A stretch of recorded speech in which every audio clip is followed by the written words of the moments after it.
নমস্কার বন্ধুরা বন্ধুরা আপনাদের সকলকে জানাই শুভ বিজয়ের আন্তরিক শুভেচ্ছা এবং অভিনন্দন। বন্ধুরা প্রত্যেক বছর শারদীয়া দুর্গা উৎসবের পর এই মহা পূর্ণিমায় মা মহালক্ষ্মীর আরাধনা করা হয়, যাকে কোজাগরী লক্ষ্মী পুজো বলা হয়। এই দিনে আমাদের হিন্দু বাঙালিদের ঘরে ঘরে মায়ের পুজো অর্চনা উপবাস এবং ব্রত পালন করা হয়। মা দুর্গার গমনের পর সংসারের কল্যাণে মা মহালক্ষ্মী এই দিনে এই মর্তধামে আগমন করেন। শাস্ত্র বলছে যে এই দিনে আমাদের সামান্য কিছু কার্যে সেই গৃহে মা মহালক্ষ্মীর কৃপা পড়ে।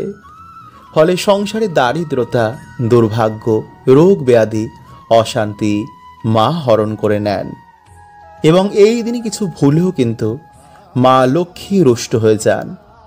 ফলে জীবনে দুঃখ দারিদ্রতা আমরা অজান্তেই ডেকে আনি। তাই এই দিনে ভুলেও কিন্তু আপনারা এই খাবার এবং এই ফলটি খাবেন না এবং বাড়ি থেকে 5টি জিনিস কিন্তু আপনারা ভুলেও কাউকেই দেবেন না।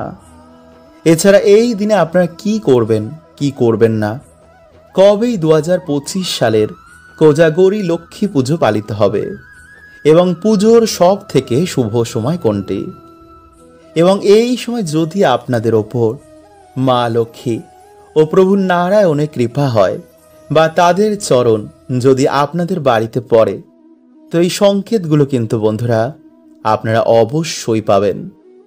কারণ মায়ের কৃপা হওয়ার আগে এই সংকেতগুলো প্রাপ্ত হয়। তাই পুরো ভিডিওটি দেখতে কিন্তু বন্ধুরা একদম ভুলবেন না। বন্ধুরা প্রত্যেক মানুষই চায় যেন তাদের বাড়িতে কোনো সমস্যা, ঝগড়া, ঝামেলা বা কোনো আর্থিক সমস্যা না থাকুক, তাই না? তাই সুখ শান্তির দেবী মা লক্ষ্মীর আমরা পুজো বা আরাধনা করে থাকি। কিন্তু মা লক্ষ্মীকে বন্ধুরা প্রসন্ন করা আবার এতটা সহজ কার্য নয়। মা লক্ষ্মী যে সহজে প্রসন্ন হন না, আর যার উপর তিনি প্রসন্ন হয়ে যান তাকে জীবনও আর কখনো পিছনে করে দেখতেও হয় না। মা লক্ষ্মী তার সত্যিকারের ভক্তদের কখনো না কখনো অবশ্যই কৃপা করেন, আর আমাদের ভক্তিতে প্রসন্ন হয়ে আমাদের বাড়িতেও তিনি বিরাজ করেন। তাই আমাদের বাড়িতে মা লক্ষ্মী প্রবেশ করার আগে এই সংকেতগুলো বারবার তিনি দেন।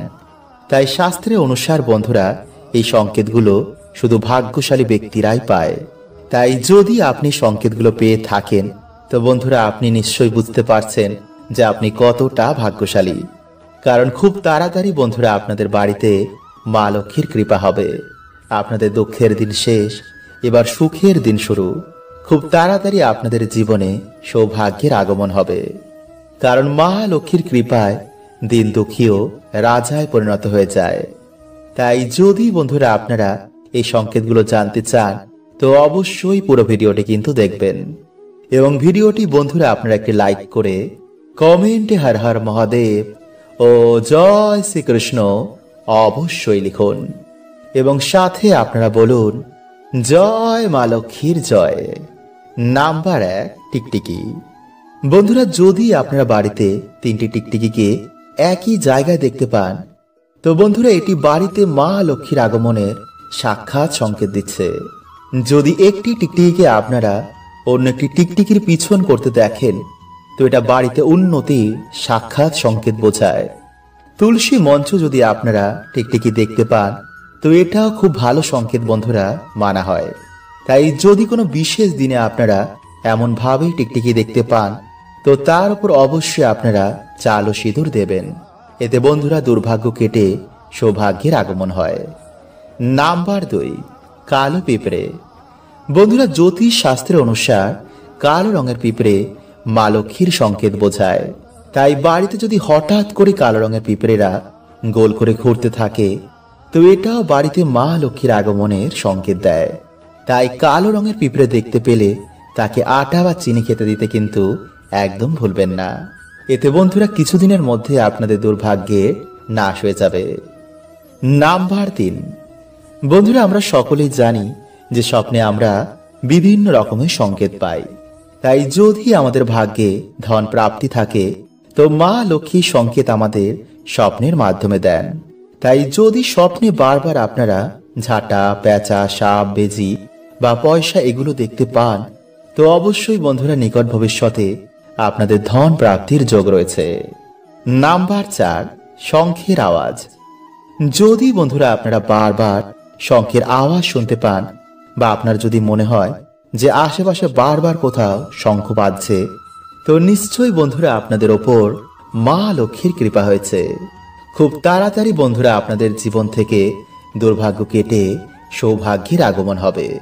তাই এই মাসে যদি বন্ধুরা আপনারা এই সংকেত পেয়ে থাকেন, তো আপনারা খুবই ভাগ্যশালী। নাম্বার 5, বন্ধুরা শাস্ত্রে কিছু পাখিকে বাড়িতে আশেপাশে আসা বা বাড়িতে থাকা খুবই শুভ বলে মানা হয়েছে। তাই যদি আপনাদের বাড়িতে এই মাসে কিছু পাখি এসে বাসা বাঁধে, তো বন্ধুরা এটি খুবই ভালো সংকেত। বিশেষ করে পায়রা, পেঁচা, ঘুঘু পাখি, চড়াই পাখি। তাই এই পাখি যদি বন্ধুরা আপনাদের বাড়িতে বাসা বাঁধে, তো ভুলেও কিন্তু তাদের এই সময় তাড়াবেন না। এবং অবশ্যই যদি বন্ধুরা আপনারা পারেন, তো তাদের কিছু না কিছু খেতে দিন। এতে মা লক্ষ্মী ও ভগবান শ্রীকৃষ্ণের কৃপা সদৈব আপনাদের ওপর বজায় থাকবে। সর্বদাই আপনারা জীবনে সফলতা প্রাপ্ত করবেন এবং বাধা বিঘ্নকে কাটিয়ে তুলবেন। বন্ধুরা এবছর 2025 সালে এই কোজাগরী লক্ষ্মী পূর্ণিমা তিথি শুরু হচ্ছে আগামী 19শে আশ্বিন মানে 6ই অক্টোবর সোমবার বেলা 11:24 থেকে পরের দিন 7ই অক্টোবর মঙ্গলবার সকাল 9:33 পর্যন্ত। ফলে দুদিনই কিন্তু আপনারা এই তিথি চলাকালীন বাড়িতে মায়ের পুজো অর্চনা দিতে পারেন। তবে বাড়িতে মা লক্ষ্মীর পুজোর সব থেকে শুভ সময় হচ্ছে আগামী 6ই অক্টোবর সোমবার সন্ধ্যে 5:18 থেকে রাত্রি 6:54 পর্যন্ত। তাই চলুন বন্ধুরা সবার আগে আমরা জেনে নিই যে এই দিনে আপনারা কোন কাজগুলি করবেন না। বন্ধুরা এই দিন আপনারা সকাল সকালই ঘুম থেকে ওঠার চেষ্টা করবেন এবং সকালে ঘুম থেকে উঠেই আপনারা কোনো নদীতে গিয়ে যদি স্নান করতে পারেন, তাহলে তো বন্ধুরা খুবই ভালো। কারণ বন্ধুরা এই দিনে নদীতে স্নান করতে বহু দেবী দেবতার আগমন হয়, যার ফলে সেই জল স্পর্শ করাতেই মানুষের দুর্ভাগ্যের নাশ হয়ে যায়। এবং এই দিনে বন্ধুরা বহু দেবদেবী আমাদের বাড়িতে আগমন করে আমাদের আশীর্বাদ দিয়ে যান। তাই এই দিন অবশ্যই কিন্তু আপনারা সকাল সকালে ঘুম থেকে উঠে ভগবানের নাম কীর্তন অবশ্যই করবেন এবং কোনো নদীতে গিয়ে স্নান করতে ভুলবেন না। নাম্বার 2, বন্ধুরা সেই দিন ঘুম থেকে উঠেই কিন্তু আপনারা কখনো নিন্দা, ঝগড়া, ঝামেলা, অশান্তি এগুলো করবেন না। কারণ বন্ধুরা এই দিন বাড়িতে এই কাজ করায় মা লক্ষ্মী গৃহ ত্যাগ করে দেন, যার ফলে বন্ধুরা আপনারা কখনো কিন্তু আপনাদের বাড়িতে সুখ, শান্তি, আর্থিক উন্নতি এগুলো দেখবেন না। এবং এই দিনে বন্ধুরা আপনারা কিন্তু চুল, দাড়ি, নখ, জঙ্গল পরিষ্কার, গাছপালা কাটা এমন কার্য করবেন না। নাম্বার 3, বন্ধুরা এই দিনে যদি আপনাদের বাড়িতে কোনো অসহায় ব্যক্তি কিছু চাইতে আসেন, তো তাকে অবশ্যই আপনাদের সামর্থ্য অনুযায়ী তাকে সাহায্য করতে ভুলবেন না। কারণ বন্ধুরা শাস্ত্র বলছে যে এই দিন যদি আমরা কিছু দান করতে পারি, তো বন্ধুরা এতে আমাদের বহু গুণ দুর্ভাগ্যের সেই দিন নাশ হয়ে যায়। নাম্বার 4, বন্ধুরা এই দিনে ভুলেও কিন্তু আপনারা কারোর সাথে কারোর মনে আঘাত দেবেন না। কাউকে আঘাত দিয়ে আপনারা সেই দিন কথা বলবেন না। কারণ বন্ধুরা এই দিনে অভিশাপ কিন্তু মানুষের জীবনে লেগে যায়। তাই এই ভুল কিন্তু সেই দিন আপনারা একদম করবেন না। নাম্বার 5, বন্ধুরা এই দিনে কিন্তু আপনারা বাড়িতে আমিষ রান্না করবেন না। কারণ এই দিনে বাড়িতে এইসব রান্না করলে বাড়িতে কোনো দেবদেবীরা সেদিন প্রবেশ করে না। ফলে সেই দুর্ভাগ্য আমাদের জীবনে লেগেই থাকবে। তাই এই দিনে বন্ধুরা না তো আপনারা আমিষ খাবেন, না তো কোনো নেশাভান করবেন এবং না তো আপনারা সঙ্গম করবেন। এই দিন যতটা আপনারা পারবেন ভগবান বিষ্ণু ও ভগবান শ্রীকৃষ্ণ রাধা রানীর নাম কীর্তন করুন। নাম্বার 6, বন্ধুরা এই দিনে যতটা আপনারা পারবেন বাড়িঘর পরিষ্কার পরিচ্ছন্ন রাখবেন এবং বাড়িতে আপনারা ভগবান বিষ্ণু বা রাধা কৃষ্ণের পুজো অর্চনা দেওয়ার চেষ্টা করবেন। তাই এই দিনে আপনারা গুড় বা ডালের নৈবেদ্য যদি ভগবানকে সেই দিন দিতে পারেন বা ক্ষীর রান্না করে যদি আপনারা সেদিন ভগবানকে দিতে পারেন, তাহলে সেটি খুবই ভালো। এবং যদি না পারেন তাহলেও কোনো সমস্যা নেই। সেই দিন আপনারা সন্ধ্যেবেলায় সামান্য গুড় বা গুড়ের বাতাসা যদি ভগবানকে আপনারা প্রসাদ রূপে তা অর্পণ করেন এবং সেই প্রসাদ আপনারা পুজোর পর খান, এবং ভগবানকে নিজের মনোবাসনা, নিজের দুঃখ কষ্ট বলেন, তো অবশ্যই বন্ধুরা আপনাদের জীবনে ভগবানের কৃপা এসে পড়বে। এই সময় মা আমাদের এই মর্তলোকে ভ্রমণ করেন। তাই বন্ধুরা, যদি আপনারা আপনাদের বাড়িতে এই সময় মায়ের পুজো এবং আরাধনা করতে পারেন, তো অবশ্যই কিন্তু বন্ধুরা আপনারা এর সুফল পাবেনই পাবেন। এবং মায়ের আশীর্বাদে আপনাদের জীবন থেকে সকল বাধা বিঘ্নের নাশ হয়ে যাবে। যে বাধা বিঘ্নের মধ্যে আপনারা ঘিরে রয়েছেন, তা থেকেও আপনারা মুক্ত হয়ে যাবেন। বন্ধুরা, এর আগে আপনাদের বলি, যদি আপনারা মায়ের কৃপা প্রাপ্ত করতে চান, তো অতি অবশ্যই আজ বা কাল গায়ত্রী মন্ত্র 108 বার জাপ করবেন। এতে আপনার দুর্ভাগ্য দূর হয়ে সৌভাগ্যের উদয় হবে। আর বন্ধুরা, আজ বা কাল বাড়িতে যেন কোনো রকমের ঝামেলা না হয়, কারণ ঝামেলা বা চেঁচামেচি মা লক্ষ্মী পছন্দ করেন না। বাড়িঘর যতটা পারবেন পরিষ্কার পরিচ্ছন্ন রাখবেন, কারণ মা লক্ষ্মী পরিষ্কার পরিচ্ছন্ন জায়গায় থাকতে পছন্দ করেন। আর বন্ধুরা, আজ পুজোয় ভুলেও কাসর ঘন্টা বাজাবেন না। আর লক্ষ্মী পুজোয় ভুলেও কিন্তু তুলসী পাতা দেবেন না।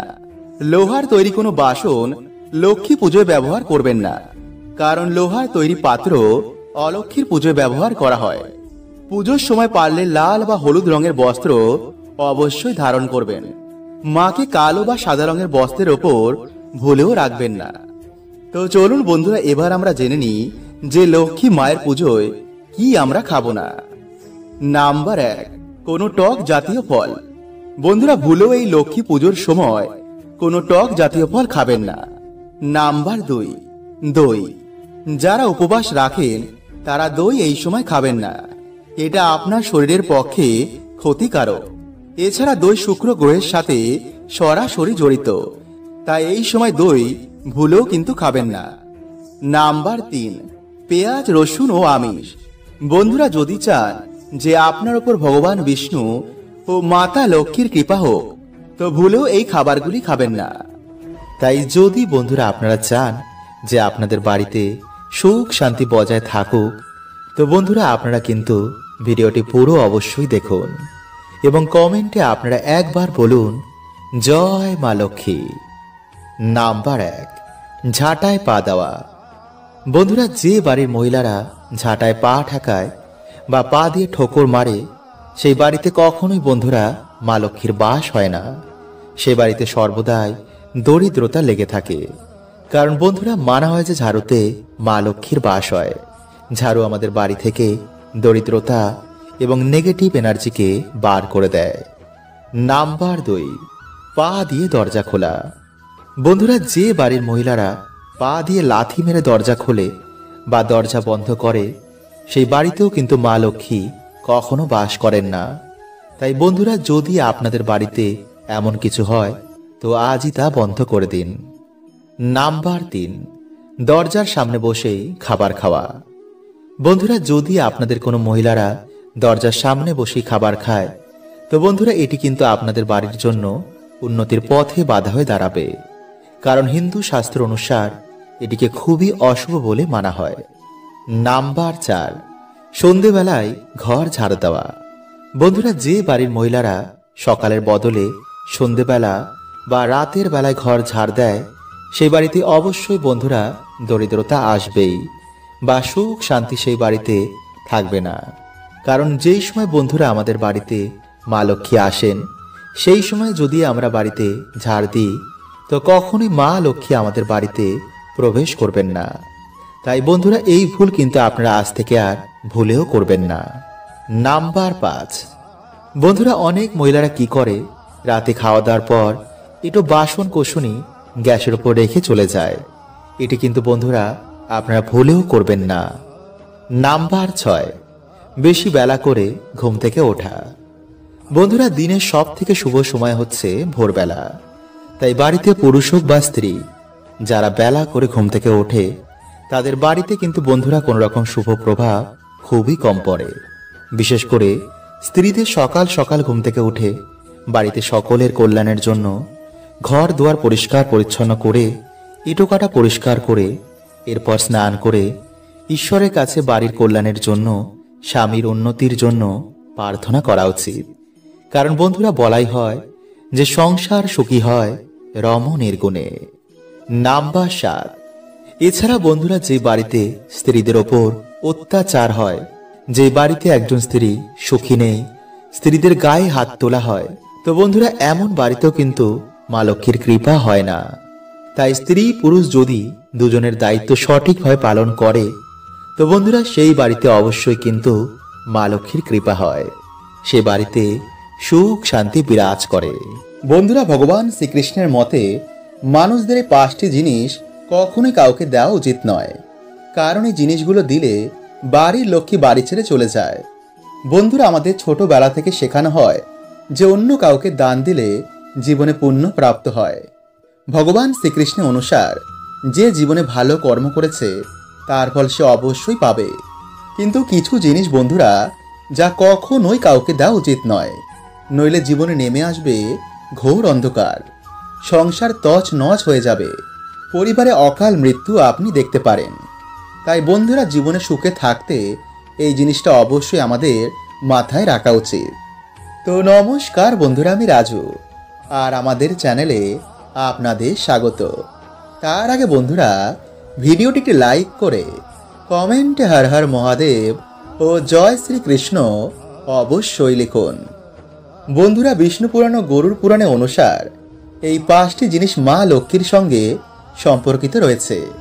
তাই যার জীবনে মা লক্ষ্মীর কৃপা থাকে তার জীবনে সুখ শান্তি মান সম্মানের কোনো কিছু অভাব হয় না। কিন্তু যার জীবনে মা লক্ষ্মীর কৃপা থাকে না তার জীবন অত্যন্তই কষ্টদায়ক হয়। তাই আপনিও বন্ধুরা মা লক্ষ্মীর সাথে সম্পর্কিত এই 5টি জিনিস কখনোই কাউকে দেবেন না। নাম্বার 1, মহিলাদের ব্যবহার করা গয়না ও গোপন বস্ত্র। বন্ধুরা, গয়নাকে মা লক্ষ্মীর প্রতীক মানা হয়। এর জন্য গয়নাগাটি কেনার পর মায়ের চরণে ছুঁয়ে তারপরেই আমরা ব্যবহার করি। আর আপনারা সকলেই জানেন যে বাড়ির মহিলারা হচ্ছে মা লক্ষ্মীর প্রতিরূপ। তাই তাদের গয়না কখনোই ধার হিসাবে বা দান করা উচিত নয়, বিশেষ করে মঙ্গলসূত্র, পায়েল ও বিছা। এতে মানুষের ভাগ্য গয়নার সাথে বাড়ি ত্যাগ করে। নাম্বার 2, বন্ধুরা, সূর্যাস্তের পর কখনোই দুধ, দই, চাল, আটা ও লবণ এমন সাদা জিনিসের দান কখনোই কাউকে করবেন না, কারণ সাদা জিনিসের নজর একটু বেশি লাগে, ফলে বাড়ির পজিটিভ ঊর্জা বাড়ি ত্যাগ করে চলে যায়। এতে নানা রকম অসুখ বিসুখ পরিবারে ঘিরে ফেলে। তাই বিশেষ করে বন্ধুরা, লবণ সন্ধ্যার পর কখনোই কাউকে দেবেন না। যদি দিতেই হয় বাজার থেকে কিনে তারপরে দিন, কিন্তু রান্নাঘর থেকে ভুলেও বন্ধুরা কখনোই এগুলো দেবেন না। নাম্বার 3, বেলনি ও চাটু। হ্যাঁ বন্ধুরা, রান্নাঘরে ব্যবহার করা বেলনি ও চাটু ভুলেও অন্য কাউকে দেবেন না। বন্ধুরা, আমরা সকলেই জানি যে মা লক্ষ্মীর কৃপায় আমরা অন্ন প্রাপ্ত করি। এর জন্য আমরা সবাই খাবার আগে ঈশ্বরকে ধন্যবাদ দিই। কিন্তু যদি আপনি এগুলো অন্য কাউকে দিয়ে দেন, তো আপনার বাড়ি থেকে মা লক্ষ্মী এই জিনিসের সাথে বাড়ি ছেড়ে চলে যাবে। নাম্বার 4, ঝাঁটা। বন্ধুরা, ঝাঁটা আমাদের বাড়ি থেকে নেগেটিভ ঊর্জাকে বার করে দেয়। তাই ঝাঁটাকে মা লক্ষ্মীর প্রতীক মানা হয়। তাই এর জন্য বাড়িতে ব্যবহার করা ঝাঁটা অন্য কাউকে কখনোই দেবেন না। এতে আপনার বাড়িতে নেগেটিভ ঊর্জার প্রভাব বৃদ্ধি পাবে। কারণ যখন আপনার বাড়ির ঝাঁটা অন্য কেউ বাড়িতে ব্যবহার করবে, এর প্রভাব কিন্তু সবার প্রথমে আপনি আপনার বাড়িতেই দেখতে পাবেন। আর বন্ধুরা, সন্ধ্যার সময় ভুলেও আলমারি থেকে টাকা বার করে অন্য কাউকে দেবেন না। এতে আপনার বাড়িতে অলক্ষ্মীর সৃষ্টি হতে পারে। হরে কৃষ্ণা। ওম নমঃ শিবায়।